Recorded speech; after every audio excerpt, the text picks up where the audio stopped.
Assalamualaikum warahmatullahi wabarakatuh. Halo anak-anakku semuanya, jumpa lagi dengan Ibu di channel Sri Asih Rezeki.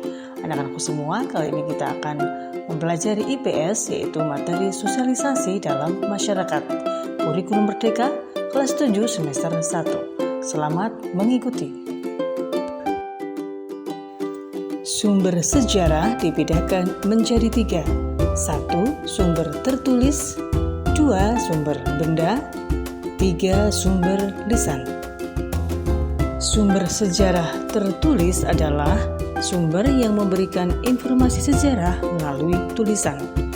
Adapun contohnya adalah prasasti, arsip, naskah kuno, surat kabar, dan buku. Sumber sejarah benda adalah sumber sejarah yang diperoleh dari peninggalan benda kebudayaan. Sebagai contoh, bersifat monumental, misalnya masjid, candi, gereja, makam, dan patung. Sumber sejarah lisan dibedakan menjadi 2. 1. Kesaksian lisan, 2. Tradisi lisan. Kesaksian lisan adalah pelaku yang terlibat secara langsung dalam peristiwa sejarah atau oral history. Adapun tradisi lisan adalah contohnya mitos, legenda, dongeng, dan cerita rakyat. Ya, anak-anakku semua, dalam materi sosialisasi dalam masyarakat, kita mengenal sejarah lisan. Anak-anakku, dalam istilah lisan, kita mengenal cerita rakyat.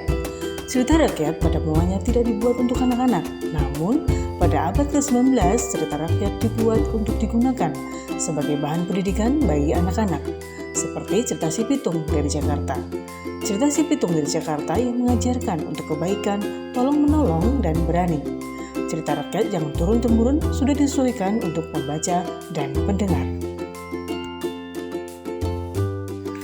Cerita rakyat dibedakan menjadi 3. 1. Mitos atau myth, 2. Dongeng atau folktale, 3. Legenda atau legend. Mitos adalah cerita yang dianggap benar terjadi dan suci oleh masyarakat pemilik cerita tersebut. Dongeng merupakan prosa yang dianggap tidak benar-benar terjadi oleh yang memiliki cerita. Isi dongeng kebanyakan penuh dengan hayalan.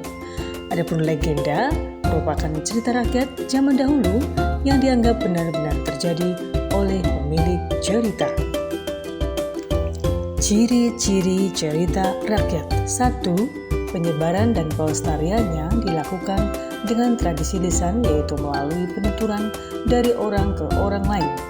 2. Bersifat tradisional dan disebarkan antar generasi dalam waktu yang cukup lama. 3. Cerita rakyat itu ada dengan versi-versi dan perbedaan dari setiap daerah sehingga menjadi berbeda alur dari ceritanya satu sama lain. 4. Penciptanya tidak diketahui dan menjadi milik bersama. 5. Mempunyai logika sendiri yang membedakan dengan logika umum. 6. Mempunyai kegunaan dalam kehidupan. Ya, anak-anakku semua, dalam cerita rakyat memiliki nilai-nilai luhur. Anak-anakku semua, nilai-nilai luhur dari cerita rakyat adalah 1. Keimanan dan kejujuran, 2. Keberanian dan rela berkorban, 3. Keadilan dan kerjasama, 4. Bekerja keras dan rendah hati, dan yang kelima, kerukunan dan tolong-menolong. Demikian anak-anakku semua, pertemuan kita kali ini. Terima kasih, sampai berjumpa di video selanjutnya. Wassalamualaikum warahmatullahi wabarakatuh.